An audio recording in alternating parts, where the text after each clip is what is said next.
know her to have a problem with her. Like to have a problem with her. Like, oh, did I just say that? Yeah. So you're repeating what I'm saying. Okay. No, I'm not repeating what you're saying. I don't know you. Yeah, That's I don't a know fact. you to have I don't know her. But I did hear you have a problem with me. So So. Hey guys, welcome back to my channel. It's your girl, the Brooke Ashley, and today we are here to discuss The Real Housewives of Potomac, Season 8, Episode 4. And before we get started, let me just start off by saying that I'm really unsure if I can continue to keep watching because Potomac is going on a downward spiral. Honestly, it's been going downhill since Season 5. Things have not been the same since. We have yet to get the train back on the tracks, and it's painful to watch. Regarding the whole Wendy and Nneka beef, I have a theory on what I think happened. I'll explain more later on in this recap. But Nneka, I just feel like you handled this whole entire thing wrong. The way you came at Wendy was so nasty, so disrespectful. And it was clear that you were doing this to gain the Green-Eyed Bandit's approval. Now, Wendy, I love you, but I'm not going to sit up here and pretend like your behavior when Nneka confronted you wasn't a bit strange, because it was. Wendy, you know these women are out to get you. You need to be a bit tighter than that. You jumping up, you weren't clear about what exactly happened, then you pulled Mia to the side. That was all very bizarre. Gizelle and Robyn, you already know I'm about to get y'all together because you guys both tried it several times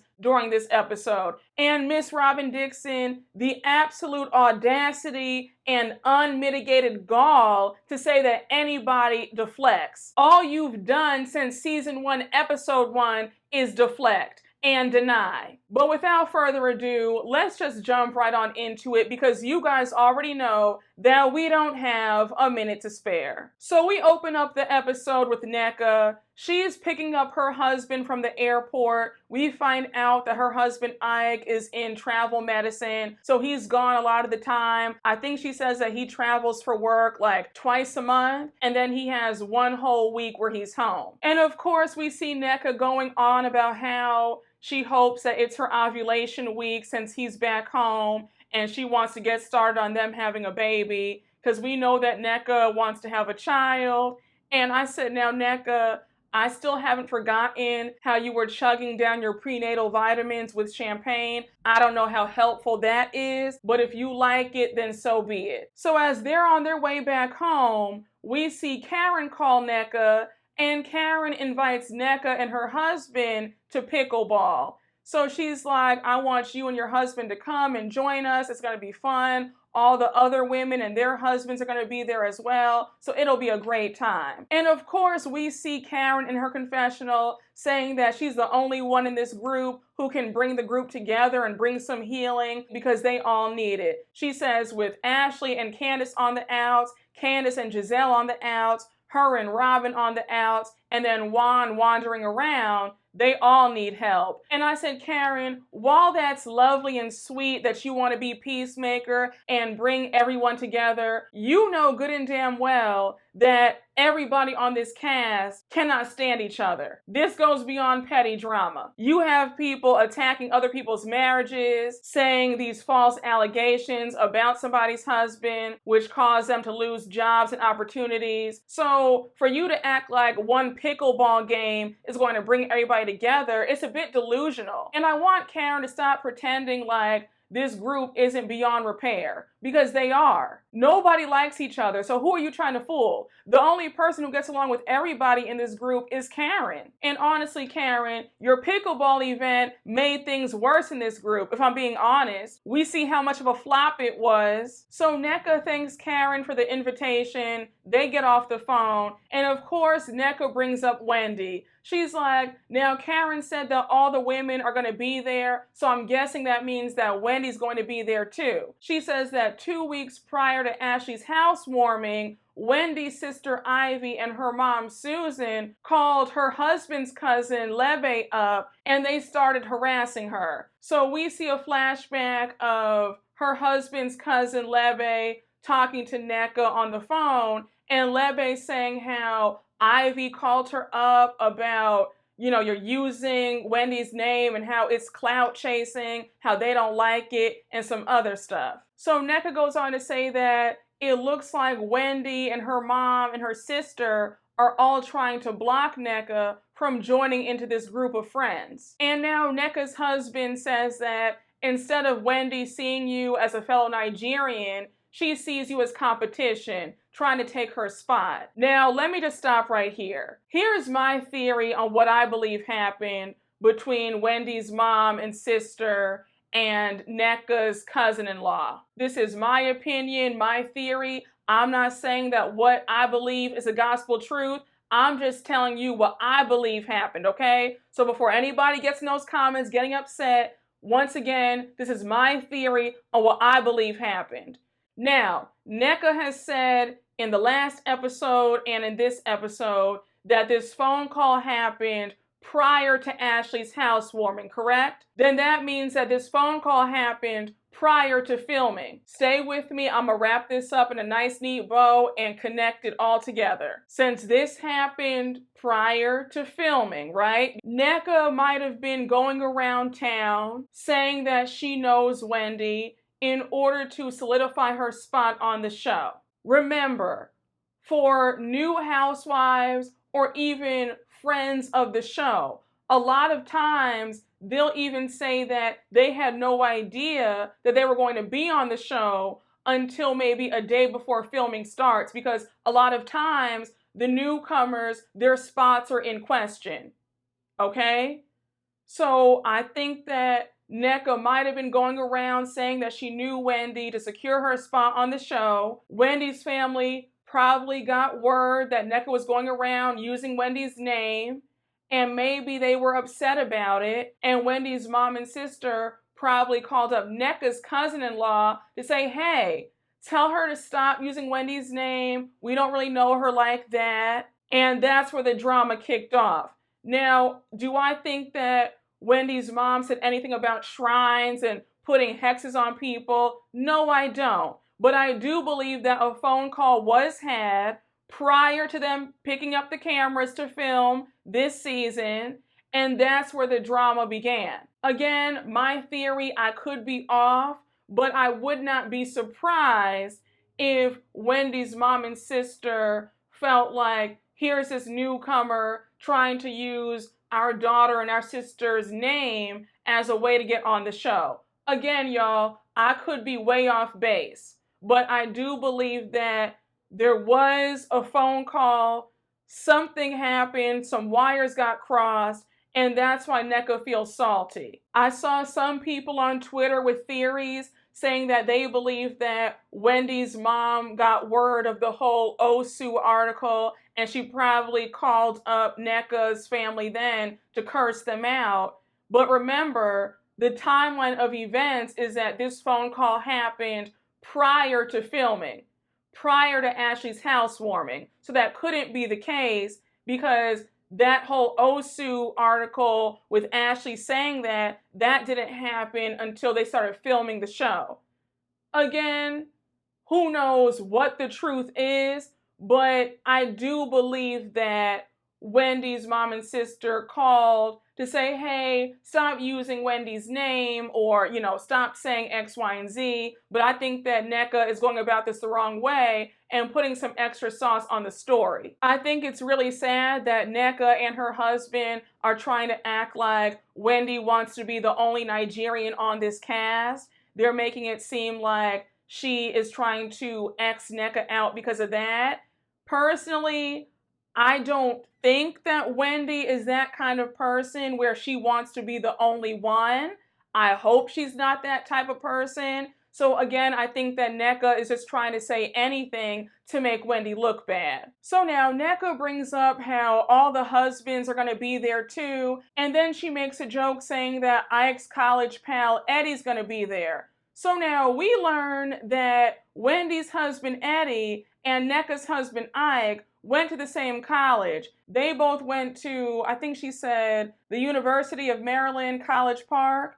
And so she's like, they were in the same organizations. They knew of each other. And I said one thing about Nneka, She loves to conflate knowing of somebody and seeing them a few times as actually knowing them. I'm just like, were they friends or not, sis?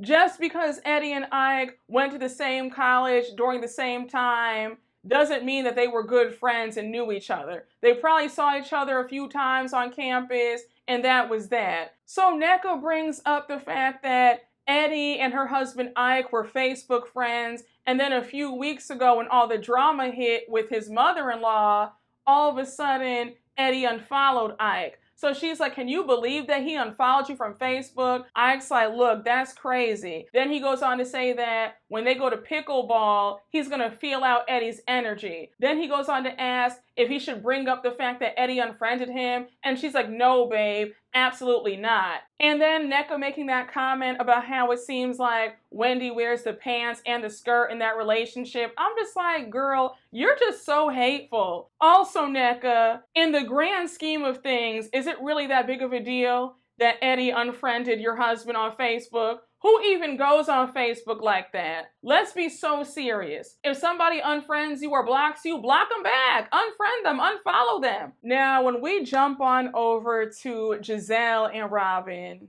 this conversation had my head pounding because Robyn, you have more stories than a comic book when it comes to Juan. And I'm not going to keep repeating myself, but it's embarrassing. The fact that you hold everybody else accountable except for Juan says a whole lot. But like I keep saying, your self-esteem is in hell. It is non-existent because there is no way that this man will be out here gallivanting with other women and I'm sitting up there like a dummy defending it. And if I'm being honest, I won't be surprised if Gizelle and Robyn are on the outs after this season because the amount of foolishness coming out of Robyn's mouth. So anyhow, they're sitting down eating and Gizelle says that she met up with Karen the other day and now Robyn says that Karen invited her and Juan to pickleball. So Gizelle's surprised to hear that, and then she goes on to ask if Juan will be in attendance as well, and Robyn says, yeah, he'll be there. So now you have Gizelle saying, oh, I'm surprised because you know all the other ladies are going to have something to say about Juan. So of course Robyn gets defensive like she always does, and she says it doesn't matter what the other women are saying about Juan, they both don't care. And let me just say this quickly, for somebody who claims not to care, and for somebody who claims to be so unbothered, her and Juan are both very bothered people. When you truly don't care, when you're truly indifferent, we can all tell. Robyn and Juan are not the faces of carefree and apathetic and, oh, we don't care, we're fine.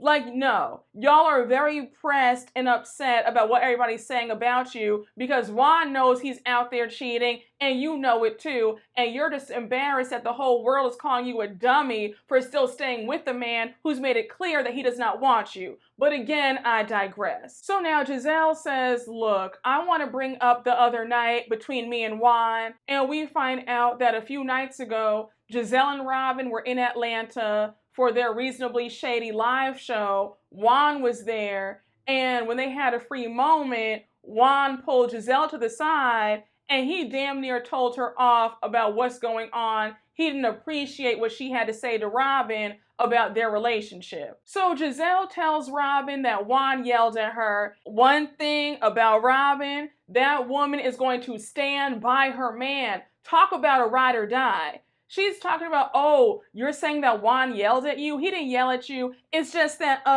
Juan has hearing issues. Yeah, girl, he can't hear that well because he spent a lot of time yelling as a coach all those years. So that's why if he talks loud, it's because he can't hear that well. I said, Robyn, you've got to be one of the world's biggest idiots to even let that slip out of your mouth. Now, all of a sudden, he has hearing issues, and you know it's a bad day when I'm sitting up here sticking up for Gizelle. And then when you got mad at Gizelle in your confessional, you were like, girl, stop it. Oh my gosh, Juan was not yelling at you.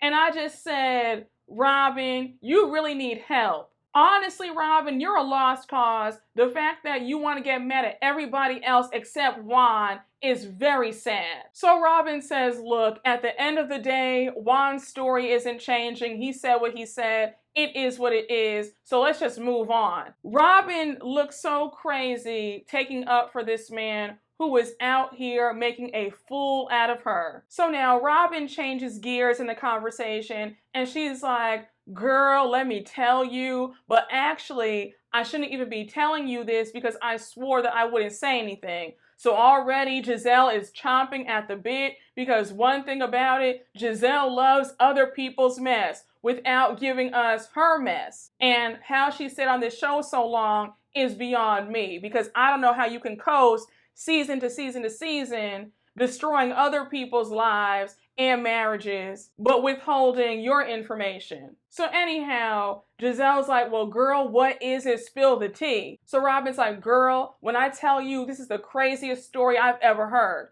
Now, of course, Robyn got to put extra sauce on the damn story. But anyhow, she tells Gizelle the entire conversation that she had with Nneka when they went out to dinner last week. So Gizelle is confused and she's like, wait, aren't Wendy and Nneka from the same tribe? So Wendy wants to be the only person that we know from this tribe? Is that what's going on? So Robyn goes on to talk about how Wendy's mom called up Nneka's cousin-in-law and how she said that people who use other people's names are sinners, and how she's prayed against people, and how she has a shrine. So of course, Gizelle, she can't wait to believe anything bad about Wendy. She's like, wait, oh my gosh, you mean she's doing voodoo, like hexing people? So Robyn's like, yes, girl, she's hexing people, cursing people, all that stuff.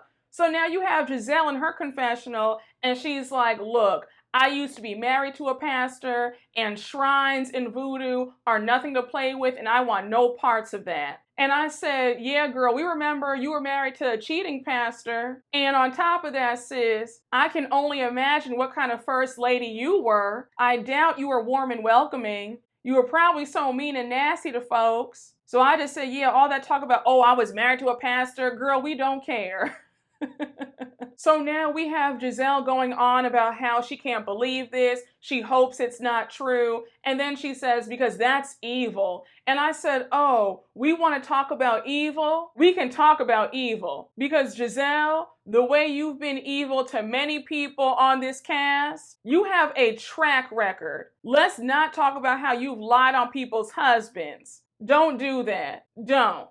That's evil. That's cruel. How dare you talk about anybody as being evil? You need to look in the mirror. Also, Gizelle, you claim that you don't care about Wendy. You don't give a damn about her. You don't want to speak her name. You don't want anything to do with her. Then why are you so eager to even listen to this story about Wendy? Because for me, if somebody brings up somebody that I don't like, I don't want to hear about them, whether they're doing good or bad. Don't bring them up. I was waiting for you to say, you know what, Robyn, stop it right here. You know I don't like Wendy. I don't want to hear about her. Talk to somebody else about this. But again, you have a very nasty spirit, and it's clear that you just want to believe anything bad about Wendy. It is apparent that you really do want to take her down. And Robyn, you agreeing with Gizelle, talking about how evil this all is and how it's so effed up. Let's talk about how evil it is that your husband over there keeps cheating on you in broad daylight and doesn't give a damn about your feelings. That's evil. Again, not too much on Wendy and what's evil and what's not. This next scene with Candiace and her mom at home, let me just quickly say, we're 4 episodes in, and Candiace has been in very few scenes. The scenes that we've seen her in, she's been at home with Chris, talking to her manager. She had the one group scene in last week's episode with Wendy, Karen, and Ashley. It is apparent that they are trying to ice Candiace out. And I wouldn't be surprised if this is Candiace's last season. And honestly, I think that would be best for her and Wendy. Because if they still keep the whole cast for next season, they're going to be ostracized even more. And it's going to be more of the same. Who needs that kind of mental anguish with people who just don't like you and are out to destroy you? But we see Candiace and her mom having some charcuterie and wine outside in the backyard, and Candiace is talking about her tour and how she can't spend that kind of money again. I mean, Candiace, if you want the show to be great, you're going to have to spend money. Like the saying goes, you have to spend money to make money. So I'm like, if you cut out all the dancers and all the frills, then who's going to want to come? You know what I'm saying? Like, you're going to have to spend some money. It is what it is. So Candiace goes on to say that Chris was screaming at her the other day about how much she spent on the tour. And the way Dorothy is just so shady. And her facial expression said it all. She was like, oh, so what is Chris doing for work now? Is he making money? Candiace was irritated. She was like, Mom, why are you being shady? Of course he's making money. Dorothy reminds me a lot of Mama Joyce because she just is so rude and so nasty for no reason. You would just think that Dorothy would be more supportive of her son-in-law after what they went through last year. Just my opinion. Oh, before I forget, one of you guys posted on Twitter a clip of Chris Bassett in a BET Plus movie. And I just said, between him being a chef, now he's acting, so he's bringing in some money. He's definitely not sitting there idle like Juan is. So I said, Miss Dorothy, if you want to talk about an unemployed man, look at Juan. So now Miss Dorothy brings up Candiace and Robyn's friendship. She's asking if they've talked recently. Candiace says no. And then Dorothy goes on to say that she hopes that Candiace and Robyn talk it out because they were really good friends. So Candiace brings up the fact that when Gizelle was telling all those lies about Chris, Robyn just sat by and listened. And she's like, I'm just so confused because one minute she was on our side, then the next minute she's humping the fence, and I don't appreciate that. And remember, the way Robyn dogged Candiace out last season, especially when she tried to embarrass Candiace in Miami, bringing that speaker out, trying to expose Candiace, that was a hot mess. So I do not blame Candiace one bit for still having ill feelings towards Robyn as well, because Robyn was not a great friend to her. So now Candiace brings up the fact that Karen and Ray are hosting a pickleball event. Everybody's invited, all the couples, and how it's going to be weird because with all the stuff coming out about Juan and them not addressing it, she's like, I don't believe a word that Juan and Robyn are saying. So again, it's going to be really strange seeing them. Now, we all know that Dorothy watches the show, right? So when she said, well, I just want you to have a conversation with Robyn and everybody else, clear the air, I just said, now sis, you did see season 7, right? You saw how they dogged your daughter out all season long. They lied on her husband. So I don't know how you feel like they could even have a simple conversation. So it's the day of Karen and Ray's pickleball event. And let me just tell you something. Karen, don't you ever host another group team building exercise ever again. Because the way things went to hell like that. So anyhow, Karen and Ray arrived first. And I just want to ask, what exactly was the spread? I saw there were beans and pickles, but I was just like, okay, what else did you have to eat, Karen? I wasn't too impressed by this spread, if I'm being honest. Folks on Twitter were saying that it was sloppy joes and beans, and I'm like, girl, what? But we see Gizelle arrive. Her and Karen are joking around. Karen says that she really likes Gizelle right now. Gizelle's in a good space and how Gizelle is so much fun. And I think it's so funny and interesting how Karen and Gizelle are able to come back from blowouts, but yet Gizelle can't forgive other people who have cursed her out before. Because we can play the tapes back. Karen has gotten into Gizelle's ass seasons prior.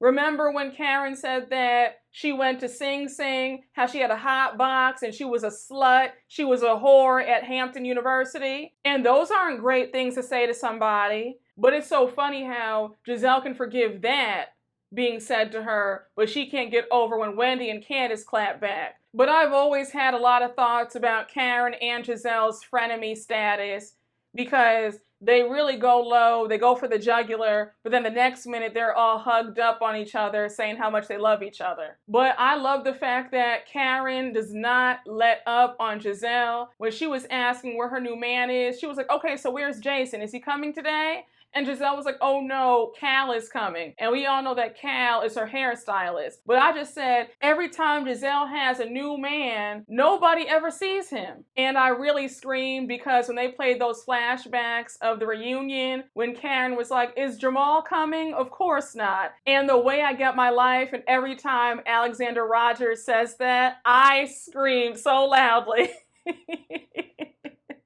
And shout out to Alex, I just love him. But the way Karen always reminds everybody that Gizelle is always in some fake relationship. Now, did anybody notice how Mia and Gordon arrived separately? They both pulled up in a Benz. Now, I just said, Mia, with all the financial hardship that you two are going through, I'm surprised that you guys both have a Benz. Because wouldn't you want to sell one of them to get the money and pay bills? I'm surprised you guys don't have just one car. You downsized everything else. But what do I know? But I thought that was funny. I said, oh, okay. So they downsized, but still kept 2 luxury cars. Now, when Wendy and Eddie arrived, of course, the tension is thick. Gizelle's making faces. Mia's making faces. They don't interact. Now we see Candiace pull up. And again, it is just so tense. And like I said in the beginning, this isn't fun to watch. It's uncomfortable for everybody. We can feel the hate seeping through the TV. Then we see Gizelle saying in her confessional, did I speak to Candiace? Of course I didn't. Why would I? Then she goes on to say that nothing good could happen if she did speak to Candiace. And I just said, okay, Gizelle, all right. You're the woman who brought all the chaos and strife in Candiace and Chris's life, but now you're the victim. Gizelle's logic makes no sense, and I'm glad that Candiace showed up solo. I'm glad that Chris is not trying to be a part of this group because he sees how cruel and how evil they are. Candiace says that Gizelle's words and her lies gravely affected her marriage, and it's F Gizelle forever, and she doesn't take anything back. And I said, I know that's right, because the way Chris's reputation could have been destroyed because of what this woman did. So now we see Ashley arrive solo, and Nneka and her husband arrive. Baby, Wendy couldn't even hide the disdain that she has for Nneka. And when Nneka came over and hugged everybody except for Wendy, and she was like, oh, hi, I just said, damn. The way Ashley has really messed things up between them is just so sad. They never had a fighting chance. A mess. And to make matters worse, Karen put Mia, Wendy, and Nneka on the same team. I was just like, girl. And then on Karen's team, it was Karen, Ashley, Gizelle, and Candiace. I just said, see, this is why we need a different cast, because the fact that they're split up into teams, and on all the teams, nobody likes each other. Candiace is on the outs with everybody except for Karen. And then you have Wendy on her team. Nobody likes her on her team. She doesn't talk to Nneka. Her and Mia are on the outs. Then we see Robyn and Juan finally show up. You see Robyn go off to Mia, Wendy, and Nneka's team, and Robyn and Wendy don't speak. I said, a hot, raggedy mess. I thought it was hilarious how everybody was shocked to see Juan. We all know that Juan hates the cameras. He hates being on this show, period. So the fact that he's been clocking in for work says a lot. And when Mia was shading Juan in her confessional, she was like, well, I mean, I'm glad that he's here because it's between going to pickleball or watching TV, so you might as well come out and play pickleball. And I just said, now, Mia, you don't have too much room to talk, sis, seeing how you and Gordon are both broke. I know we don't like Robyn, but you shouldn't say too much either, because your situation is a hot mess. Now, I thought it was interesting that Candiace was surprised that Robyn ignored her. And I said, Candiace, you have to remember that you did go in on Robyn on Twitter when the whole mess came out about Juan. So you really can't be that confused as to why Robyn is snubbing you now. And also, Candiace, you and Robyn did not leave off on a good note last season, so I don't know why there's so much confusion as to why Robyn is now icing you out. And of course, we hear from Robyn in her confessional that she is ignoring Candiace because she is upset at what Candiace has been saying about Juan on social media. Now, Robyn, you have some misdirected anger because you're mad at everybody else but that man who's making you out to look like a fool. I don't understand why you can't keep the same energy for him, but you have all this smoke for everybody else who says anything about him. I don't get it, but I don't want to understand that life. That's not my ministry. That's not my portion to be up under a man who doesn't want me. I loved how Karen clocked Robyn's outfit because the outfit looked so stupid. She was like, Robyn looks like a sheer Batman. What is this whole thing? She was like, Robyn's vagina's out on display. Nobody wants it, not even Juan. But when they started playing pickleball, the game was so stiff and so dry because, again, nobody wanted to really interact with each other because they can't stand each other. You have certain people hitting the ball to folks that they like, so it wasn't even like it was a good game. I thought it was interesting when Robyn said that she thought it was going to be the couples playing against each other, and I just said, well, let's think about this for a minute because half of this cast, their men aren't there. Then the ones who are couples aren't getting along. Wendy and Eddie don't gel with Nneka and her husband. And then you have Robyn and Wendy on the outs, but Juan and Eddie are cool. So I'm like, how would that work anyway? The couples couldn't even play against each other because, again, Ashley solo, Gizelle with this Rena man who's not even there. I'm like, again, girl, how did you think that it was going to be couples against couples? So they all finished playing pickleball, and now it's time to eat. So at this point, we see Karen trying to give this speech. She's talking about she's happy that everybody came together to have some fun, even though a lot of them aren't in the best places. She brings up how she and Robyn aren't in the best place. Robyn gets upset. She's like, why is she saying my name? What did I do? Like, what's going on? Now, the way Juan hightailed it out of there. Robyn showed up. And that's a beautiful thing because she didn't have to show up because we're not in the best of places. So that shows this is my event. We're gonna go back to our game. All right, get the ball. All right, get two, all right, please. He was like, I don't want to hear this BS. So he walks away and leaves. Then you have Nneka's husband following behind him. He's like, yeah, I don't want to hear this either. Now I said, Juan, if you claim not to care so much about what other people say about you and Robyn, then why were you so nervous and frantic that you had to leave while Karen was talking? It was obvious that you were paranoid because I thought it was really childish of you to just get up and leave like that. Juan acts like a baby. I can't stand it. The fact that he's a grown-ass man behaving this way. Anytime somebody says anything, he wants to storm off. Here's where the BS really pops off. Nneka addresses Ashley. She says, Ashley, I think that a message got lost in translation between us. Ashley fesses up about the whole Osu article, how she lied saying that Nneka said it, when in reality, Nneka didn't say anything. She's the one who started all the BS. So now Candiace jumps in and she's like, okay, well, that's solved. So does that mean that Nneka and Wendy are cool?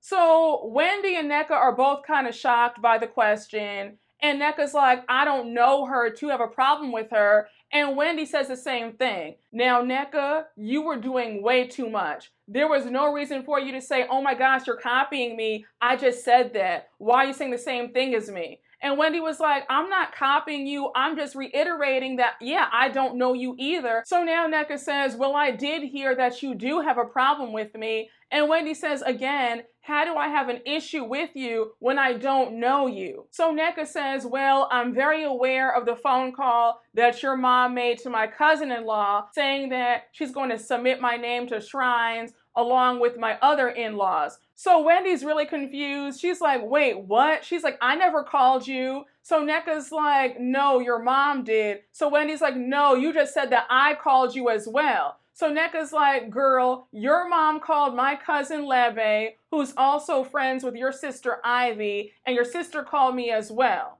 So now Wendy wants clarification because she keeps saying, but you just said that I called you and I didn't call you. So here's where Nneka goes overboard and she's like, well, bitch, let me clear it up for you. And I just said, now, Nneka, here's where I would have read you for filth. I would have gotten you and that mismatched foundation shade, I would have gotten y'all both together. How dare you? We're having a conversation or a disagreement. If I have been civil to you, if I have not called you out of your name, don't you dare call me out of my name. There was no reason for that. It was really clear that you were trying to audition for your spot with the Green-Eyed Bandits and Ashley. That's all this was. You came in with an agenda. That was so unnecessary for you to call Wendy a bitch like that. So Wendy keeps saying that she doesn't know Nneka, and Nneka's like, well, girl, you know me enough to have your mom call me and harass me. So Wendy's like, well, girl, prove it. Let me see the phone records. So Nneka's like, girl, your mom called me on Good Friday at that. So we see a screenshot and it looks like Wendy's mom did call Nneka and they spoke for like 9 minutes. So Wendy's calling Nneka crazy. And now you have Mia and Gizelle in the background and they're talking about Wendy, of course. And Mia's like, oh my gosh, didn't she call me crazy last year? And Giselle's like, yeah, she sure did. And I said, but Mia, you assaulted her. So that's why she called you crazy, sis, because you are crazy to assault somebody who did nothing to you. I cannot stand how these women want to act like victims. Now, Wendy, here's where I have to critique you because I felt like you lost control during this argument when you got up to try to taunt Nneka saying, girl, you're a hater. You've been a hater since day one. It's a flop. It's a flop. It's a flop. It was a bit embarrassing because it did feel like you were deflecting. Honestly, Wendy, if I were you, I would have just said, Nneka, I had no idea about what my mom and sister did. I'm sorry that they did that, but that was not me. That was not my doing. I had no idea that they called you up because like I told y'all, I do believe that a call was had. And I do believe that words were exchanged between Wendy's family and Nneka's family. So I feel like Wendy at this point felt embarrassed and she was trying to save face by not really answering the question. Again, Wendy, I love you, but your behavior was strange. And I have to be fair and call a spade a spade. I thought it was interesting when Wendy reiterated how Ashley was the one who brought up the article about Osu, and then Ashley got upset. She was like, now, Wendy, I already cleared it up that I had misspoke and I had misremembered. Why would you bring that up again? And I just said, Ashley, shut the entire hell up. All the chaos that you've caused, Wendy has every right to light you up and remind you that you're the one who brought this up in the first place. It's so funny to me how Ashley starts all this drama and chaos and strife, but yet she's upset when folks call her out on it. So Wendy and Nneka are still going at it, and you have Nneka saying, well, your mom said what she said, and that's what it is. And now Wendy gets upset and she's like, well, I don't know what you're talking about, but my mom worships our Lord and Savior, Jesus Christ. And then Nneka says, well, that might be so, but at night, she's delivering names to shrines. And I just said, at the very end of the day, this is really nasty work that Nneka would bring this onto a national platform. This is evil. It's disgusting, and it's just pathetic to see that instead of Nneka and Wendy being friends and having a bond because they're both Nigerian, now they're on the outs over some stupidity that should not even be talked about on a national stage in the first place. This is some really sad stuff that we're seeing. And again, y'all, it was just really hard to get through this episode. Now we see production asking everybody in their confessionals if they believe what Nneka's saying about Wendy's mom being into shrines and voodoo. Of course, Gizelle says, oh yes, I believe it, absolutely. I said, yeah, you want to believe anything bad about Wendy. It's a sad thing when you can't even put your hate aside to just be fair. It's one thing to not like somebody, but to just go out of your way to never believe them, to always find fault, that's when it's a problem. The fact that Gizelle does not want to give Wendy the benefit of the doubt at any time. It's pure hate. Because say what you want, if Gizelle and Robyn or Ashley are ever right about something, I have no issue giving them their props. And y'all know it. Despite how I feel about a housewife, I can always be objective. Then we see Mia saying that she believes these rumors about Wendy's mom. Remember that her and Wendy's mom got into it on Instagram last season after the episode aired of Mia assaulting Wendy. And now we see Karen saying that she doesn't believe any of this because Wendy's mom prayed for her and she knows that Wendy's mom believes in God. Wendy, I have to clock you again because you really pissed me off in this moment. Girl, you looked absolutely crazy right here. When all of a sudden you stop and say, you know what? I want to make amends with Mia. Your timing was off. It was abrupt as anything. Everybody was like, what's going on? Why is she bringing up Mia? Like, she wants to settle her beef with Mia right now? Wendy, when you move like that, you make yourself look bad. It looks like you were uncomfortable and Nneka was right and you were trying to get out of the conversation by any means. So all of a sudden you said, okay, well, Mia, let's talk over here. That didn't make any sense. Also, Mia's the one who assaulted you. Mia should be approaching you about having a conversation to make amends, not the other way around. Gizelle's talking about, I'm confused. She was just calling Mia slow and stupid, but now she wants to talk to her like, oh, okay. Now you have Robyn clowning Wendy, saying that Wendy is the queen of deflection. And I said again, Robyn, don't you ever say anything about anybody deflecting. Because the behavior that you've shown us since season 1 has been peak deflection. Also, Juan running off while Karen was giving her speech earlier on. What would you call that? You have some nerve to discuss anybody deflecting. Because again, that's you. So while Mia and Wendy go off to the side, you have Ashley having a conversation with Robyn. She's like, obviously, Wendy is deflecting. There's more to the story, and she doesn't want to talk about it. Of course, you have Robyn agreeing, and I said, Robyn, you want to play Inspector Gadget with everybody else but your man. Focus on your household. Focus on that messed up marriage of yours. But you want to be so clocked in to what Wendy has going on with Nneka.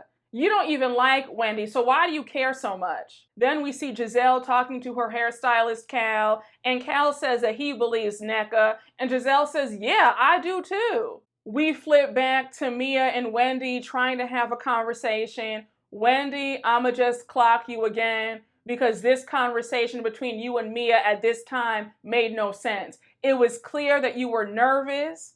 It was clear that you were trying to deflect.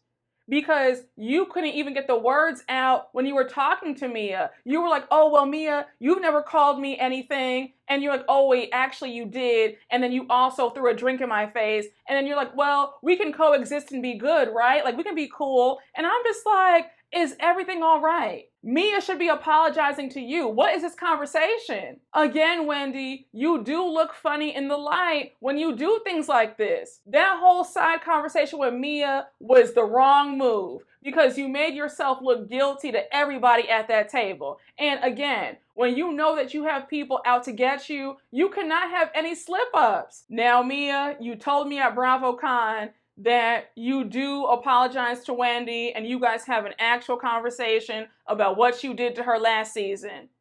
Please tell me that you didn't lie to me and that you're not counting this conversation to be the conversation that you guys settled things. Because if that's the conversation, then I'm going to be on you this entire season because that was unacceptable. And you didn't even apologize to Wendy here. So I just want to know, at what point during this season are we going to see you say, Wendy, I'm sorry for what I did? Because again, I know good and damn well that this conversation that Wendy had with you, that can't be the conversation. So child, this whole pickleball event is a complete flop.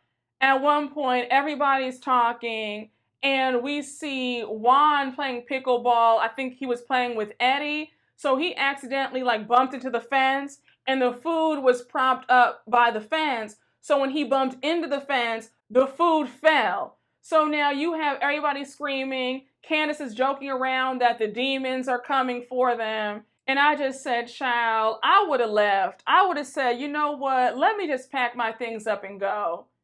Because this whole entire day has been a complete waste of time. So now we see Nneka talking to Mia, and she's like, on top of all this drama, Eddie unfollowed my husband from Facebook. I said, Nneka, didn't you tell your husband not to bring this whole Facebook drama up at the event? So why are you talking about it? Just so thirsty for a moment. I don't know why you're so pressed that somebody unfollowed your husband off of Facebook. Who cares? So Nneka goes on to tell Mia how Eddie and her husband know each other. They went to the same college. And now you have Mia running over to Eddie and Wendy to tell them the latest about how Eddie unfriended Ike from Facebook. So she's like, yeah, she was telling me that you guys know each other. You went to the same school together. Like, what's going on? So Eddie was so confused. He walks over to Nneka and Ike, and he addresses Ike. He's like, hey, Ike, when did I ever follow you on Facebook to unfriend you?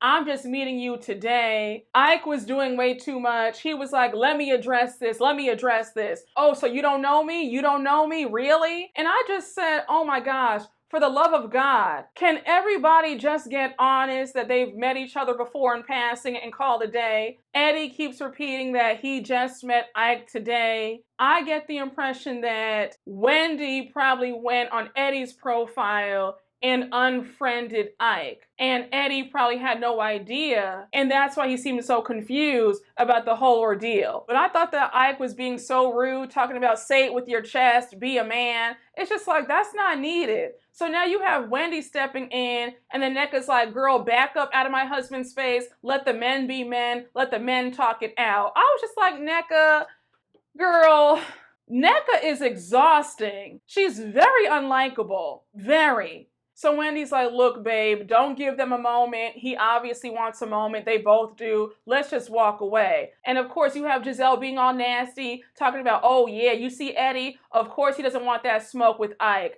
I just said, girl, shut up. So by your logic, then that means that you don't want any smoke with Wendy and Candiace. Since you don't want to talk to them, we could say that about you. It's just anything to be hateful and vile. And also, Gizelle, I just don't understand how you have all this hate in your heart towards Eddie when in season 6 you said this man was out here zipping it and zooing it with other women, had a side baby, but yet you want to be mad at him and his wife. You're a straight up clown, because I just don't understand how you could fix your mouth to say certain things. And Gizelle fans have yet to explain to me Gizelle's crazy logic of how in the world can you try to malign somebody's name and character and their marriage, and then when they defend themselves, now she's the victim. I have yet to have a Gizelle fan explain it to me why Gizelle feels like she's in the right to still hold a grudge against people that she wronged first. And Nneka, you're such a lame to say that Eddie reminds you of the actor from Get Out and how there needs to be a Get Out 2 starring Eddie so he can get his freedom from Wendy. I said, girl, you are just so hateful. I just don't understand this. And also, Nneka, I would have had more respect for you had you addressed Wendy about this in private. I think it is beyond shameful that you were out to embarrass your fellow Nigerian sister. For what? What is this all for? For Gizelle and Robyn's approval? Like, you just look crazy. I thought it was so messed up that you did that. Again, I believe that a phone call was made, but I just feel like it's the way you handle things. You could have easily pulled Wendy to the side and addressed this, in my opinion. And it was also really petty of you to tell everybody how Eddie unfollowed your husband from Facebook, just causing further division and further mess. So we close out the episode with Wendy and Nneka going at it yet again. And Nneka says that Wendy's mom is a witch. And that's where we close out with Karen saying that she hopes that they can one day sit down and have a conversation. Then we see Juan saying to Ike, welcome to the circus. And that's where the episode ends. Y'all, this entire episode was a hot ass mess. I was in shock. I feel like I cannot keep saying this, but some changes have got to be made. The majority of this cast can go. I think that it's just not a healthy environment to watch women who clearly hate each other. They have such disregard for each other, such disgust for each other. That's just not entertaining. It's not fun. We can all feel the hate jumping out from the TV. Who wants to watch that? And it's not even like we're getting these fantastic reads or these iconic moments. This is just a mess. I'm going to do my best to recap the remainder of this season, but it's tough. This episode took it out of me. I mean, I felt like I had done 3 hours on the treadmill. And I think it's so shameful that Ashley's evil plan worked, because now we have 2 Nigerian women who should be the best of friends. Now they hate each other, and this group is even more divided. But guys, that was my recap. Thank you all so much for watching. I hope you guys enjoyed. And please remember to like, comment, and subscribe, and I'll see you all later. Bye.